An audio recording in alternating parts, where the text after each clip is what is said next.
Good morning, everybody, and welcome to the Think and Grow Rich Mastermind Live. My name is Dr. Peter A. James, and I want to welcome you to another phenomenal Saturday edition of this great show that allows us to dive on into Think and Grow Rich by Napoleon Hill.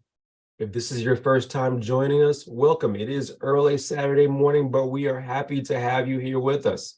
We're happy to have you diving on into this conversation.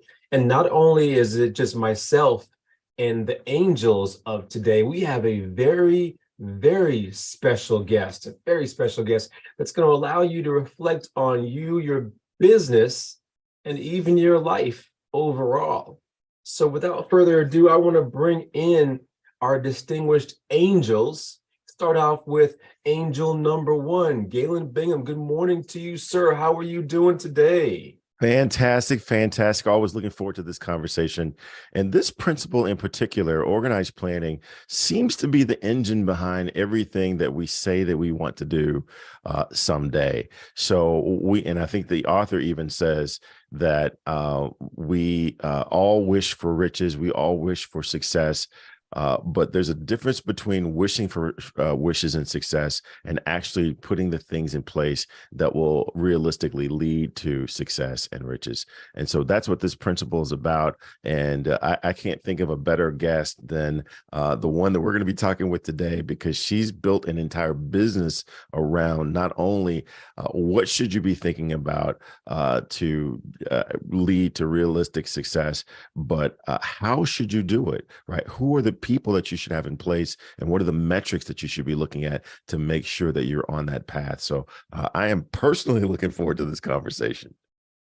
Absolutely. It's going to be exciting, especially as we reflect on our own businesses, Galen. That's going to be very insightful. But those of you who are following along with us, have been with us for a long period of time, you know that we go through each chapter each month. We are in chapter 6 this month, which is organized planning. And in this organized planning chapter, Napoleon Hill says, the most intelligent individual cannot succeed in accumulating money or in any other undertaking without plans, which are practical and workable. And we have someone who is Miss Workable Plans. She's also the master wealth builder. Good morning to you, Ann McNeil. How are you doing this morning?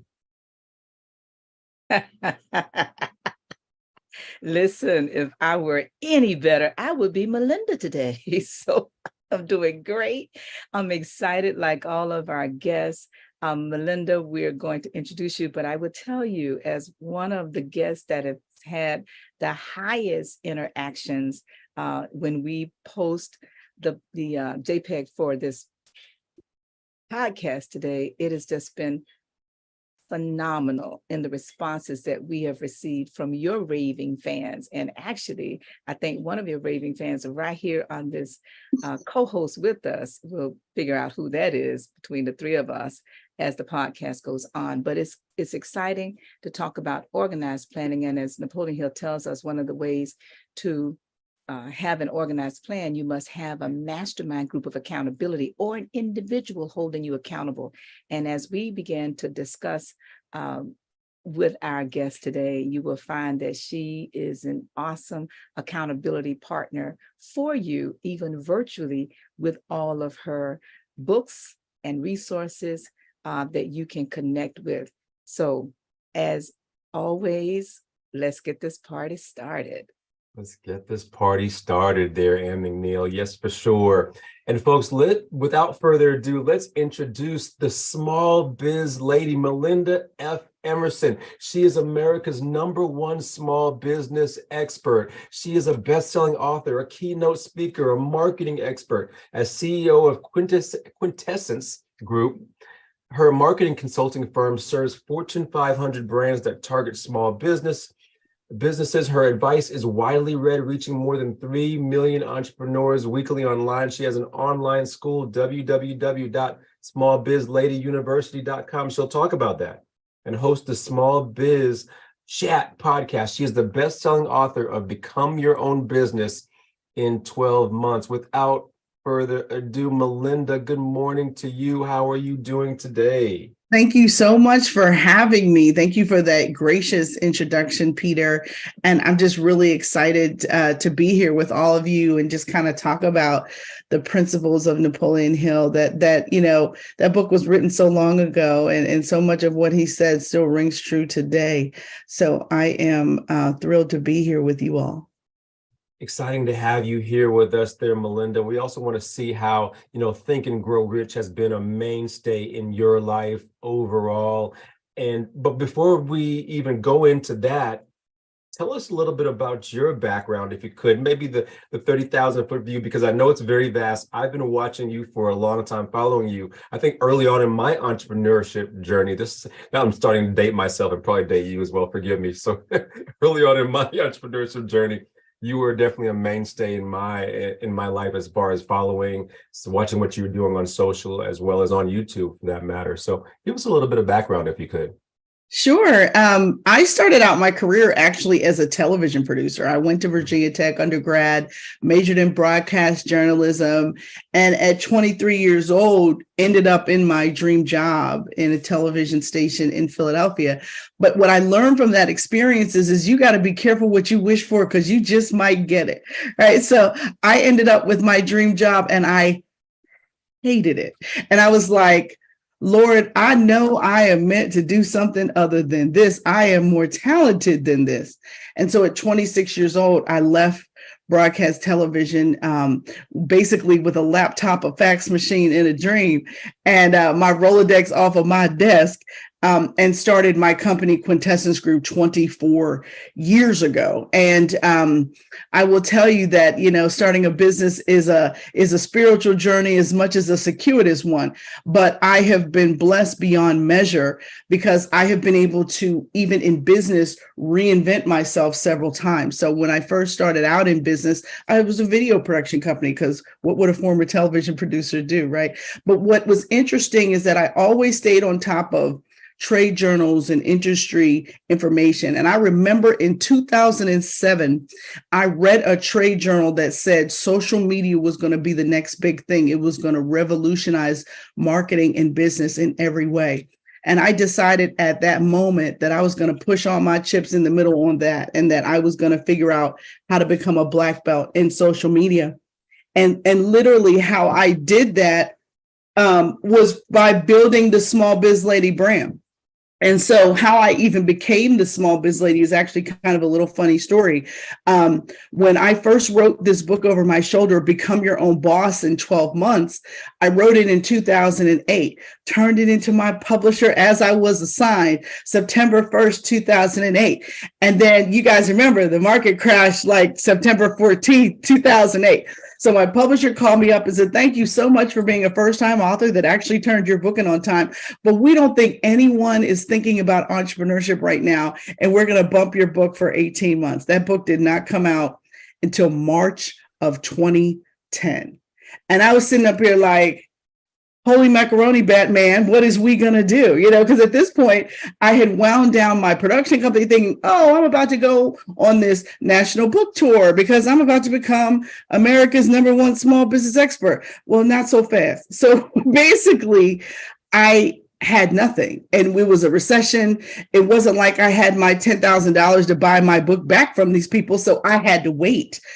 But a friend of mine, a good friend of mine, said, listen, if I were you, I would start publicizing that book like it is coming out anyway. And I would get on this social media thing because it's starting to get kind of hot.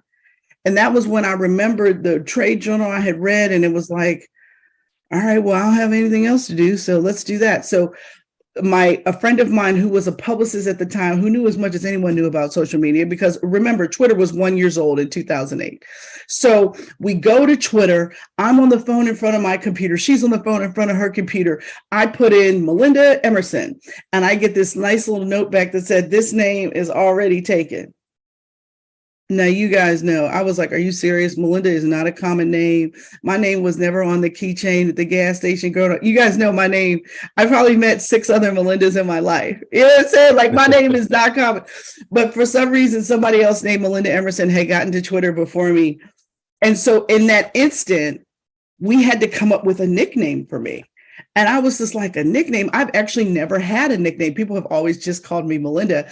And so my girlfriend was like, well, let's think about it. Let's think about it. And then finally she came out with SmallBizLady. Mm-hmm. And I was like, I think I can be her.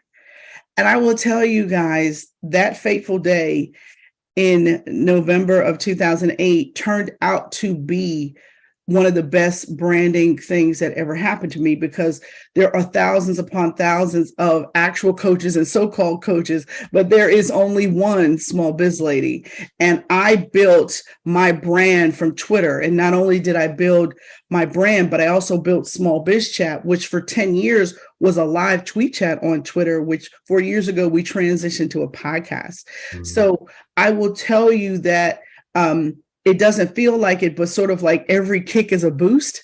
It was definitely a kick. It was definitely hard. But by the time my book came out, I had 10,000 followers on Twitter. And that really catapulted me. And for 18 months, I was just helpful to people. I answered people's small business questions. I shared personal things about myself. I shared other articles written by other people, because in the early days, I didn't even have a blog. So I was just sharing other people's information because, I didn't even have a blog back then. But it all worked out. It was all part of God's plan for me. And by 2010, I was America's #1 small business expert, Googleably. So it's been such a blessing. Become Your Own Boss in 12 Months has been in print for 13 years with Simon & Schuster. It's in its 3rd edition now. So it's been published in multiple languages around the world. So I will just tell you that God is good all the time, and his timing is not our timing, but he's always right on time. And I'm a living testimony to that. Good stuff. Exciting. Wow. What a journey. What a path. And you've been doing it. I know we have some folks here on the show, and also those of you who are watching, we would love to hear your questions, actually read your questions for Melinda. But before we go into that, Melinda, and also our angels here, Galen, I was wondering if you could take us to this book, this phenomenal book that is in the backdrop here, and these 13 principles. Can you lead us into that a little bit? Absolutely. This is a book that is actually probably the only book, one of the only books that could cause me to want to get up at 5:30 every Saturday morning to discuss. And it's because of how timeless these principles are, as Melinda just explained. And then also how well these principles connect together. If you were to take any one of these principles, you could write an entire book on just any one of these principles, and many have done so. But when you listen and watch this video, I'd love for you to think about how these all connect together, and how organized planning really is the fire, the engine between how do you make your dreams come true. So let's jump into this video, and we'll see you on the other side. Number 1 is desire. Napoleon Hill said that everything starts with a burning desire, a compelling reason for doing what it is we do. Step 2 is faith, having belief in our ability to attain that which we desire. Step 3 is what we call autosuggestion. Autosuggestion simply means being very intentional about the things that we are pouring into our thoughts, into our brains, and into our consciousness. Our brains, our minds will receive everything automatically, but we have to work extra hard to make sure that the positive things are what we are feeding ourselves, because those positive thoughts are going to turn into positive actions. Step number 4 is specialized knowledge. No one person knows everything, even about whatever their particular area of expertise might be. And the value of the mastermind principle is using the specialized knowledge of other people. Step number 5 is imagination, the workshop of the mind. Everything starts with our imagination and our thoughts, the burning desire to transform those thoughts into our reality. In order to do that, we have to take a look at step 6, which is organized planning. That is how we crystallize our desire into action, organizing ourselves. Having the thought and not acting on the thought isn't going to get us anywhere. We have the thought, we go through the organized planning to transform that thought into action. Step number 7 is decision. What Napoleon Hill said is the mastery of procrastination. Napoleon Hill said that the antidote to procrastination is simply to make a decision and then move on that decision. Step 8 is persistence. We have to have a sustained effort which is induced by our faith in order to achieve our goals. One of Napoleon Hill's books I love, even the title, 3 Feet from Gold. Those people who became rich during the gold rush in the wild, wild west days didn't do that because they were necessarily smarter or had better information than anyone else. It's because they stayed just a little bit longer. Sometimes people left when they were just literally 3 feet from gold. So hanging in there, being persistent, is step number 8. Step number 9, the power of the mastermind, the driving force. None of us can accomplish anything on our own. Everybody, I don't care who you are, from the most prominent person to the person who might be considered the lowest on the totem pole, everybody has someone who helped them get to where they are. And the power of the mastermind is being able to use those influences around us, use the thoughts, use the knowledge, use the exploration of other people to help us in achieving our goal. Step number 10, the mystery of sex transmutation. This title can be a little confusing, but essentially what the mystery of sex transmutation means is that we oftentimes in our society think of sex as being purely physical. It is absolutely physical, but what Napoleon Hill teaches us is that sex also has an emotional element, and that sex is the strongest of our desires.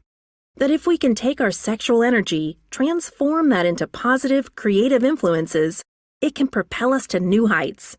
And so we spend quite a bit of time talking about the mystery of step 10, which is sex transmutation.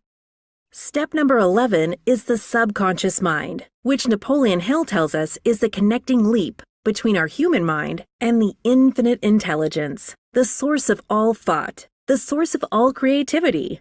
Conscious mind, we spent some time talking about how we use that through the influence of autosuggestion and what we're feeding into our mind. Step number 12, which is the brain, the broadcasting and receiving station of thought. Final step number 13, the sixth sense, the door to the temple of wisdom. This is the final step through which infinite intelligence may and will communicate voluntarily without any effort from or demands by the individual. The principle is the apex of the philosophy. It can be assimilated, understood, and applied only by first mastering the other 12 principles. Well, there you have it, all 13 principles. And that's kind of the backdrop, not only for the book, but for this conversation. So, Peter, I'll turn this back over to you and Melinda. And I'm going to kick it right back to you, Galen, about these questions. I know we have the Small Biz Lady here with us. What are your questions relative to the book, relative to business in general? Galen, we could be here all day with her. Oh, right? my gosh, I could have a one-on-one conversation very easily. And so that really is the foundation for my question. I know a lot of people who are great at baking pound cake and they decide they want to open a bakery, or they're great at singing a song and they decide, hey, look, I want to actually get into a record company deal. And there's a big difference between passion and actually creating a business. How do you bridge the gap between nurturing someone's passion and then walking them through the steps, the planning, all the things that go into actually standing up a business, because that's at the core of organized planning? So I have to tell you, it's my belief that passion is one of these sadly overused words in business. It is not about passion. It is about purpose. I mean, honestly, you have to figure out your mission, your vision, and then what your passion is for that. And all of that together becomes purpose. It's your why. Why are you starting this business? Who are you serving? And how is it that you're going to be able to stand out in the marketplace amongst all the other people trying to serve the same audience? if you can't answer those questions, you got to go back to the drawing board. And there's a big difference between making great cakes and running a bakery. Like the skill sets are completely diametrically opposed. And I tell people all the time, I said, please don't start a restaurant because you like to eat. Start a restaurant because you know something about running a restaurant, right? You know, so I think it's about, a lot of times when I coach entrepreneurs, I tell them, I want you to evaluate your business idea based on what skills you have versus what skills you need to run this particular business. Because I think, you know, it's like everybody wants to be a boss, like until they actually become one, until they actually have to make payroll and figure out how to pay for their family's health insurance. And they'd be like, uh-oh, maybe I didn't calculate this correctly, or maybe I quit my job too soon. And that's another thing that I talk about too. Do not quit your job to start a business. Unless you are competing head to head with your employer, be a side hustler. You know, figure out what you're doing on somebody else's dime. It typically takes 12 to 18 months for people to even get their sea legs in business. So you do not need to be quitting nobody's job while you're going through that, you know, metamorphosis process of becoming a big boy or big girl business, because it's a lot. There are 12 different elements of a business that you have to be on top of, any one of which can clothesline you on any given day. So you really have to do your research, do your homework, maybe go work part-time for a business like the one you want to start so you can really see. I see a lot of times people who are executives get sold franchises. So they go from being a knowledge worker every day in a corporate setting to locking and unlocking the door at a retail food-based business. And then 2 years later, they're calling me, wanting to know, can I help them find somebody to buy this franchise? They hate it. Their dishwasher didn't show up and they became the dishwasher, and dragging 50-pound bags of sugar in the back door sucks, right? And it's like, gosh, if you had just spent one day in a franchise with another franchisee or talked to 3 or 5 of them, you would have known something about this business more than whether or not you could afford it. And I think that people don't understand the manual labor involved in any business, especially before you get to the point where you can really hire help. And so I'm a big proponent of research, homework, and working for somebody else so you can really understand what it is to run that type of business. Well, I said that we could have a one-on-one conversations. I didn't anticipate we'd get so personal so quick. Because I did that very thing, right? It's like 30 years in corporate America in food service industry, working with food service companies and executives, bought into a franchise because it's supposed to be easy. And at the end of the day, after 6 years, I only lost $250,000. So, you know, I barely had the first $250,000. I certainly don't have the second. So now we've got the foundation for why this principle is so important. Peter, I'm going to turn this back to you, man, because I might start crying. She's starting to relive. It got hot in here real quick. It's getting warm. It's getting warm. All righty, good stuff. Thank you so much for even giving us that insight there, Melinda. I'm going to pass it over to Annie because I know she also is, we look at her as the business, the master wealth builder expert. Love to hear some of your questions for Melinda this morning there, Anne. Wow, thank you. I want to first start with a confirmation, Melinda, similar to Galen, but I did what you suggest. And because of reading Think and Grow Rich in 1979, I decided to leave my job in 1980, but I didn't leave. I did what the book said to do, and that was start a mastermind group of accountability, vet some things, study the industry you want to get into, and do all of those things. And then I went to work for the largest construction company, Black, in the US, to learn how to own my own construction business before I started my business. And I stayed on his job until my business, I have a test. My test was to Well, first, let me go back. So I did that, but then I left my job too soon. After I went to work for the construction company, I had to beg the job back. Right. But the second time I left, my business was, my second time I left that job, I had revenue to where I had to pay the IRS $250,000. And my CPA suggested I give it as a bonus to my employees as an expense. And that is when I knew, after saving a year's salary, that I could afford to leave my job. But exactly what you share in your book, it is a process, and it takes years after the decision is made. But let me get to my question. In view of what the author talks about with organized planning, can you share with us a struggle, a problem, or a challenge that you've had to overcome with this principle of having organized plans in place? Oh, sure. Because you can have your plans all you want to, and then, reality, but what does Mike Tyson say? Everybody has a plan until they get punched in the mouth, right? I mean, and frankly, the recession of 08-09 punched a whole bunch of people in the mouth. And so did the pandemic. For me, something that happened to me that was completely unexpected in 2008. In 2008, my business was doing pretty well. My husband at the time was able to leave his job at GE and come into our business full time. We had offices in downtown Philadelphia. We had about 9, 10 employees and another, 5 or 6 freelancers that work for us. But in 2008, the bank sent a demand letter to my house demanding the full amount of our line of credit with 10 days notice. For no reason. I mean, we had never missed a payment. We weren't negative cash flow. We weren't anything.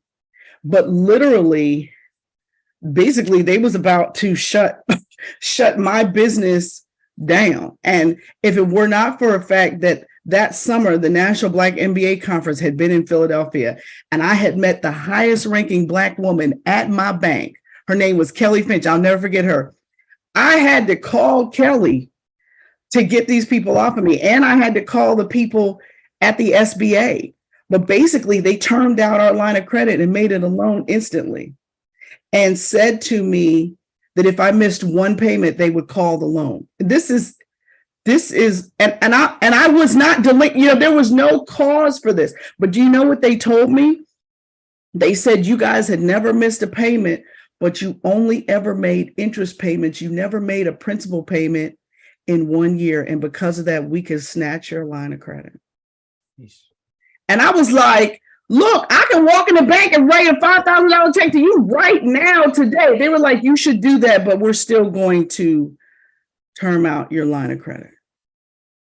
And that was nothing that I had ever planned for. That was, our business was doing fine. We were making payroll, like it wasn't, but we needed that line because all of our customers are corporate customers. And y'all know, corporations, the bigger they are, the slower they pay. So sometimes we were getting paid net 45, net 60, sometimes net 90. So we needed that line of credit to float all that stuff. Giving a no interest loan to a major corporation. Don't get me started on that. But anyway, my point is, for me, that was the most caught flat-footed kind of thing I ever could have anticipated. And then what happened consequently to that was they were like, well, how much can you pay a month? And so before I paid the mortgage at our house, bought groceries, paid the babysitter, I had to pay them with the threat of if I missed one payment, they would call the loan again. And we had an SBA guaranteed line with a lien against our house.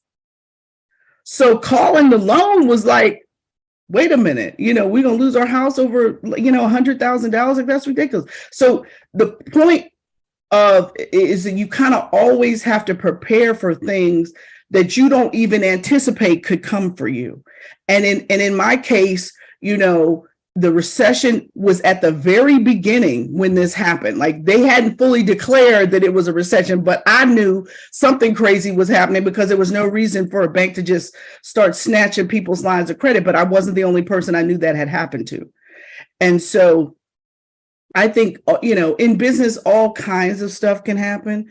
And that's why you always need, cash reserves and great relationships with your customers, because in times of tight economic times, sort of like what we're in now, you got to keep your customers. Like your customers are the revenue can solve a lot of problems. So, you have to stay close to your customers. You have to talk to your customers. I had a customer when that happened that I went to and told the truth about what was going on. And he gave us a contract that made sure I could pay that bill every month for 2 years. And so, if you're willing to be transparent and honest with people, people will step up and help you, but I think sometimes, you can't tell everybody your business, right? But you do need to be strategic when you need help and not sit up here and lose your house because you were too prideful to ask somebody for help. And so that is something that happened to us that could have been devastating to us when in fact we survived it. And I remember when I went in the bank and paid the last payment on that loan, it was $10,731.54. And I remember when I asked the lady, how much was it? And I gave it to her and I said, and please close all of my accounts in this bank. I don't ever want to do business with you people again. Wow. Great story there, Melinda. You had me at net 90. So my stomach started doing something inside of me here a little bit.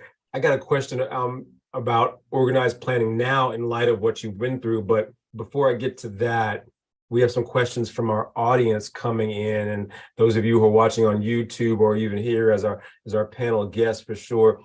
Here's a question from Don Lee, who's a long-time listener for sure. And you mentioned purpose earlier there, Melinda, and Donnelly says, how do you define purpose? What are 2 or 3 organized steps that a person can take to utilize purpose for their business moving forward?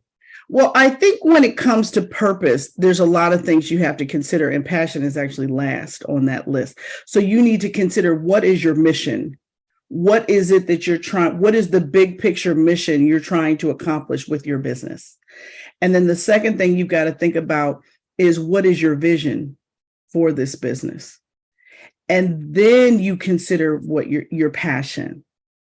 But without thinking about who the customer is and how you're going to serve the customer, passion is just passion. Like, I'm passionate about music. I sing in the praise and worship team at my church, but I am not going to audition for The Voice. You understand? I'm very passionate about music. I love praising the Lord, but I'm not doing that as a profession, right? So you have to get really clear about how your passion is actually a business. Because there's people who always want to tell me, oh, I love people. I'm passionate about people. Okay, that's great. How are we turning that into an actual viable business that's going to support you and your family financially? I just think people ride on passion. Yeah, you have to love what you do, because if you don't love it, people can tell. But it's like a marriage. Love ain't the only thing you need. Right? You know what I'm saying? So you really have to think about, how am I going to serve a specific audience with this business? That is what purpose is. Your why story. Why are you doing this? That's the passion is like this superficial thing down here. It's like, it's almost like an emotion that can lie to you, right? So you want to get granular about details and audiences and competition and who you're competing with and your unique value proposition and how you're going to stand out in the marketplace. All of that goes into purpose, because that's when you can get clear. And the other thing too is, sometimes if you don't know what your purpose is, you can pray and ask for God's guidance in finding it. And that is something that happened to me also in 2007. Before I wrote Become Your Own Boss in 12 Months, before I became the Small Biz Lady, I prayed and asked God what was his next vision for me. And it took 2.5 months, but he showed me a vision and a dream 3 times to become America's #1 small business expert. And then he moved every mountain out of my way to make it happen. And so that book, Become Your Own Boss in 12 Months, I didn't have an agent. I didn't have no book proposal. I had 4 chapters and a table of contents, and ended up on the phone with a man that was a book editor one day. And I mailed it to him and he bought my book. I had no email list. I was not the Small Biz Lady back then. I was a Black girl with an idea. And I wrote the book I had never read. And they bought it, and it's still in print 13 years later. So I will also tell you that if you're searching for your purpose, there is somebody who can help you find it. Right. You got to know how to hear him. So I will also throw that out there too. Good stuff there, Melinda. Thank you so much for answering that question from Don Lee. Folks, not only will you get business and organized planning advice, you'll get some relationship and faith advice here, a little bit sprinkled in too. You mentioned the hardships, the roadblocks, obstacles, and hurdles you went through, especially around the 2008 time. What does organized planning look like for you now in light of what you've been through, in light of even that scenario with the bank as well? What does it look like for you in 2023, now just coming out of a pandemic and moving forward? Well, I think it's always about planning, right? During the pandemic, a lot of us had a lot of time on our hands, right? So that was a good time to reflect and plan because nothing was going on. So for me, what I thought about when all of these businesses went out of business, 40% of African-American businesses were gone by May of 2020. That's how fast the pandemic took people down. And I remember sitting at home and being like, okay, well, I'm the small biz lady. There's got to be something I can do about this because it broke my heart, obviously, to see so many businesses go out of business. And what I decided to do was build my online school. I built SmallBizLady University, and I built it based on the skill sets that I saw people didn't have. So, for example, people didn't know how to market and sell online. People didn't understand social selling. People don't know how to effectively use email and sales funnels and all this stuff, especially people who've been in business 15, 20, 25 years. Selling on the internet, please. They didn't even have a LinkedIn account, right? So for me, what I stood back and did was, well, what could I do to make sure this doesn't happen again? What can I do with my skill sets to support folks? And that is what created a whole new, line of business for us. And I developed university level courses and was able to license my courseware to Drexel University, my alma mater, and also, working on partnering with some of the HBCUs to teach this. Because here's the other thing, they're not teaching this stuff in colleges either. So I realized that there was an opportunity to fill this gap, this knowledge gap that's out here that's really just based on technology that people didn't even know. And so that's what the pandemic did for me. It was finally time to sit and reflect. Instead of being on go every day, it was like, well, since me and my son here going to school together, he's at the other end of my kitchen table, right? I was like, I got to figure something out. And so the Lord put on my heart to build SmallBizLady University. And we have been very, successful with that. Very, very cool. I want to bring Ann McNeil back into this conversation. And, we have had a lot of talk around masterminds and surrounding ourselves with the right people, ensuring that we're having this right conversation for sure. Would love to pass it over to you and also to talk about our annual meeting that we have on a regular basis and maybe even your insights into what Melinda has been sharing with us, blessing us with to a certain extent. Well, I thank you so much for the question, Belinda. I'd like to ask if there is a favorite book that you like, because we like sharing resources with our listeners. And I love to read, as you could probably tell from my backdrop, that is real. And so oftentimes our guests have phenomenal books. One of my favorites, my favorite is, of course, the book, the Bible. But then after that, it is this book, Think and Grow Rich. But if you can share with us a favorite book, and then afterwards I'll discuss and share with our audience our annual meeting that we host for your life. And I had to learn that my business was only one small part of my life, and my name is not MCO Construction. My name is Ann McNeil. That's another story for another day. But what's your favorite book next to the first two I mentioned? Oh, man. I'm a book person, too. Like if you saw my library, you would be like, Lord, how can I pick? Well, I actually have two books that I think are very pertinent to this conversation. And one of them is a book called Profit First by my college classmate, Mike McAllowitz. He and I went to Virginia Tech together. And that is a book that I think has revolutionized the way people look at their money in their business. And I love his book, and it is brilliant. Another book that I like, that I buy a lot and give to young people, is Disrupt You by Jay Samit. And I love this book because in it, he talks about, in order to disrupt the world, the first thing you got to do is disrupt yourself. And I love that because he gives a framework for how to do that. And over the years, I've actually gotten to know Jay pretty well. And I really, really love this book because I love the concept behind, look at self first. And that's a lot of, Napoleon Hill's concepts as well. He was like, look inside, get some accountability partners to check you about what your thinking is. And Jay Samit's book is almost like the updated version of this. It's right along the same lines. And so I'm a big fan of both of those books. All right. Thank you. Well, we host an annual meeting for your life. So think about this for a moment. Imagine if you had to go before a tribunal once a year, and that tribunal would determine if you received another 365 days based upon how you kept the last 65 days in comparison to what your goals and mission and vision that you set for your business and your life. Well, we host an annual meeting for your life every year on behalf of the International Mastermind Association. And it's not a conference. There's no keynote speakers. There's no breakout workshops. There's no conference bags or any of those things, because each of us must bring our life in writing in 10 different areas.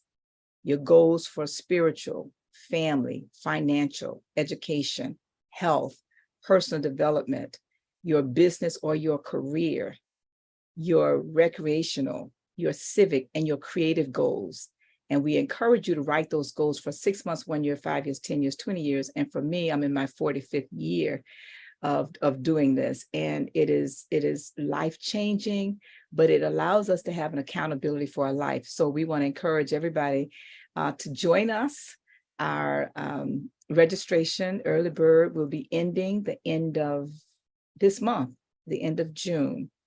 And you can go to International Masterminders with an S.com to get the details. The event will be held on January 5th and 6th, 2024. And we have a special surprise. It's a special location.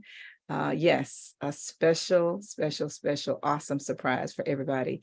But we do want to encourage everybody to go ahead and register. And we can bring your family. We encourage you to bring the families. And for me, right now, we're like on our third generation, and that's my granddaughter in the middle. Mm-hmm. And she also masterminds with a group of children on Sundays. My daughter and my other grand have been doing this now for over 25 years. And so now children are having children, then bringing their families. So this is an exciting opportunity for us to be accountable for our life. So those are the details about our annual meeting for our life. And Melinda would definitely would like to encourage you to join us and bring your family in January. Well, thank you for that gracious invitation. I'll have to look at that. Yes. Yeah. I love the fact you're like, ain't no keynote speeches. Ain't no bags. We just doing the work up in here. Don't be. But that's it. Think about the work that you do. Like you said, so often we jump into these ideas and these businesses, but we don't necessarily have a written plan. So, your book does an awesome job of laying out a plan for 12 months. Now, imagine if a person had a plan that they wrote out for 12 months for their life, the rest of their life. Well, it's funny that you say that, because even in my book, Become Your Own Boss in 12 Months, the very first thing I talk about is life planning.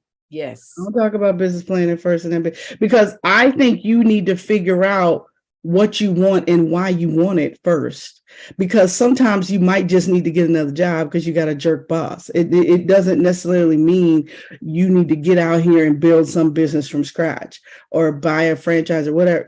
Sometimes you have to look at what is really making you unhappy and what is it that you're prepared to do? Because starting a business is a whole lot of work. Writing a book is a whole lot of work, right? So you need to figure out, like, what is it that you want and why? And what is it that you still need to learn? What makes you laugh? What do you love to do? What would you do for free? Right? And so those are the things that I walk people through before we even start talking about business, because I agree with you. People leap and then, oh, I know what I want to do. I want to be like you, Melinda. I want to start a business. And I'd be like, but you love Louis Vuitton. I don't really think you're ready to recoil your lifestyle to the degree. I mean, because let's be real, right? Starting a business, there is an upfront hazing process involved, and it goes on for about 3-4 years until you figure out what you're really doing and can take a paycheck every time. A paycheck can be taken. I mean, it takes a minute, and so you got to be clear that you're ready to go through all of that. And most people have no idea. And then they get to the other side, they'd be like, Lord, if I knew all of this, if I knew it was going to be like this, I never would have left that job. I would have came to work with smiles and donuts for everybody. So again, I think that you have to understand who you are, because you're going to be pushed and pulled in ways you never considered. And I think that, you're going to be different on the other side of it. So you have to make sure that you're ready for the journey. Right, because it is truly a journey. But I also want to say too, I love mastermind groups. I have an amazing bunch of women that I'm in a mastermind group with, and it has been invaluable to my business and my life. I also have a coach that I work with who coaches me, because every coach needs a coach, right? So I have a lot of people that pour into me and love on me and will check me too, right? When I can come up, because I can come up with some grandiose ideas. I have champagne taste, so I can come up with some stuff, and they'd be like, Melinda, why do you feel like you need to do that? I think everybody needs a good business friend to be like, girl, that ain't it, right? So I just applaud you guys on all of this and keeping up the principles of Think and Grow Rich. And I was actually telling you guys even before the show started, my first introduction to Think and Grow Rich was actually Dennis Kimbro's version. Think and Grow Rich, A Black Choice was the first version of this book that I read. And I know that was over 20 years ago. I do have a copy of Napoleon Hill's book as well, but my first introduction was to that book, and I think I read Rich Dad Poor Dad around the same time that I read Think and Grow Rich, A Black Choice. So, I mean, it's funny. It's like it's almost like that Dale Carnegie book, right? The 7 Habits of Highly Effective People. These books were written a long time ago, and what they wrote is still true, right? And so I think that sometimes you look at all this stuff that people write now, and it's like rehashes of all of that stuff. But I'm just grateful to have had the opportunity, to chat up with you guys about this today, because I just think it's so important. Hey, I got to ask a question before we start trying to close, Peter, because I'm always curious, and you've talked about my journey in a great amount of detail. I'm curious, when did Think and Grow Rich become more than just an interesting book to read? Because I know for me, the first book I read was Think and Grow Rich, A Black Choice. I read it in 2 days, which was unlike me, right? And then, I got into this. I heard that you're supposed to read Think and Grow Rich by Napoleon Hill, kind of an interesting book to read. So I kind of read it as an interesting book. Certainly didn't put the kind of study and focus on it that I'm doing today. When did this book become more than just an interesting book to read for you? Right before I wrote Become Your Own Boss in 12 Months, actually. Whenever I get ready to write a book project, I go and look at the 5 to 7 books that are, monster books in the category. And I remember buying that book again because I couldn't find my copy, whatever. I got on Amazon and bought it again. And I remember going through it and looking at what he said as I was thinking about the Emerson planning system and what I wanted to design in my book. And so literally it was like 2007, 2008 was when I was kind of going through it and reading it and just remembering these principles that he had. Because they were brilliant then and they're still relevant and brilliant now. So that was probably when. Good stuff there. We are getting ready to have to land this plane, folks. This is the fastest hour of your Saturday. Galen, we're going to hit it back to you. First, before Galen gives us information about himself, his ahas, and how we can stay in touch with him, we're going to make sure that we thank those of you who are watching. Thanks, Monica, Wyman, Johnny, Doretha, Diane. Thank you so much for watching us and listening in on YouTube. And also those of you who are here with us, Charles, Donnelly, Patrick. Tell your friends, like and subscribe. Galen, what are some of your aha? Galen, I know you got, it's like a sauna in your office. Oh man, I tell you, it is quite warm over here. This got really personal really quick. And I think it really just highlights, to Melinda's point, how universal these principles are, how enduring these principles are. And there are many versions, many books, many adaptations, many gurus that you can go to understand how to do a thing. But boy, the closer you can get to the original source, the more meaningful the information is going to be. And I just really loved how Melinda, through her stories, she hasn't even really necessarily talked about the book page per page, but her life has demonstrated the principles and the importance of these principles. And very often people will ask, what does it take to be a good guest?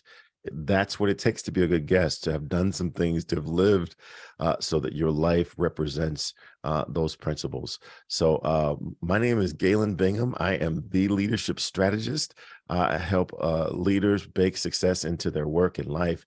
I am just so excited to be a part of this conversation. You can contact me in a variety of different ways. You can contact me on the web by going to killglobalcoaching.com. You can also contact me by going to my podcast, which is Whiskey, Jazz, and Leadership. We talk with leaders all over the world. We talk about the whiskeys they drink, the music they listen to, and what it really takes to be an effective leader. And then my most recent project is responding to a lot of my clients wanting to understand, how do I think through these big goals that I have? And so I've created the Hot Sheet, and it's an online tool that will allow you to put some organized planning into bringing your dreams into reality. I am offering a 30-day free trial. If you go to hotsheetapp.com, you'll be able to learn more about the tool and how do you go from mindset to actual accountability, whether it's accountability with your coach, with your mastermind, or just self-accountability. I double dog dare you to try us just once. It is hotsheetapp.com. Back to you. Good stuff there, Galen. Good stuff. Going to Ann McNeil. And we know you have some stuff going on in your life and that you want to share with us and your business as well. But what were your aha moments for today? Let's see. I have 2, 4, 6, 10 pages. What do you want me to start? Well, I'll start with the books. Melinda, thank you so much for both books, Disrupt You and Profit First. What can I do to support others? I love that. I love that, because after a while, it's really not about the money, to be quite frank. It's not about the money. Passion is not a profession. How is your passion serving your business? I mean, I could go on and on. I took a lot of notes, about the big picture, your mission for business, your vision for your business. I have a lot of notes here, even starting with the call before the call, the 20% versus your 37%. That's the big aha for me, my major takeaway from my click ratio, open ratio. You have been a phenomenal guest. I do have one question as we wrap up, and I'll just say, my name, for those of you that don't know, is Ann McNeil. I am the master. I am actually a builder, and that's who I am. I build lives, I build buildings, and I build communities. And as a part of getting clarity in my life about what's most important in my life, we host a Niche to Be Rich event on September the 6th, 2023. And for more details, you can go to my website at annmcneil.com. And yes, annmcneil.com. But Melinda, I really have another question for you. Don't want to spend a lot of time on myself. I really want to focus on having you share. You're going to share your information, but if you were to have a word that you would use to describe yourself, at the end of the day, at the end of your life, you'd like people to say that you were blank, what would that be? Relentless. Awesome. Relentless. Thank you so much. Relentless. Awesome. Thank you. Appreciate that. Peter. Good stuff. Thank you so much for that one word response there, Melinda, which says so much though, but I'm going to pass the baton over to you, Melinda. Melinda, this has been a phenomenal conversation overall. Please share with our audience how we can stay in touch with you. How can we continue to see what's going on in your world if possible? Well, certainly, I am the Small Biz Lady on every platform except for LinkedIn. I use my government name on LinkedIn, so Melinda Emerson over there. And for those of you that are interested in working with me, I am having an event in Philadelphia, September 21st through the 23rd, and it's called Brand in Demand Live. And I'm going to be teaching people how to elevate their brands so that their target customer will find them. So those of you that are authors, speakers, coaches, consultants, this event is for you. I'm going to be teaching you how to become a national brand so that you can stop chasing business and business will chase you. So my event is going on at smallbizladyuniversity.com/brand in demand live. Now, listen, my early bird registration ends on Monday. So if any of you are interested in coming to Philly, it's 2.5 days. The first day is really just a reception. So I'm going to be teaching all day Monday, all day Friday, and all day Saturday. I don't have a bunch of speakers. I'm teaching you. So I'm going to give you all of my secrets that I've learned in the 150 corporate brands that I've worked with. And I want you to get the spotlight that you deserve. And I'm going to teach you how to get it. So if you all want to head over to smallbizladyuniversity.com/brand in demand live, you'll have an opportunity to check it out and come hang out with me in Philadelphia. I know we got good food in Philadelphia. Y'all want to come see that. So thank you all for giving me an opportunity to share about that. Fabulous there, Melinda. Thank you so much for joining us today. This has been a very exciting conversation around organized planning. This diving into who you are, diving into your journey, but sharing these gems that you have with us and our audience has been truly, truly phenomenal. We'll be so excited to ask to have you back one of these days for sure. Anytime. Awesome stuff. This has been super fabulous.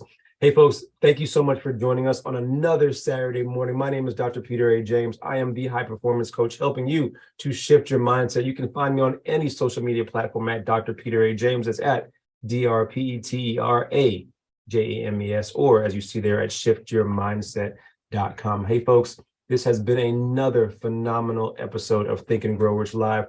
Please share with your friends, family, and colleagues. You have to come back because every week we dive into this text, but we have phenomenal guests just like Melinda here. Thank you all and see you next week. Take care.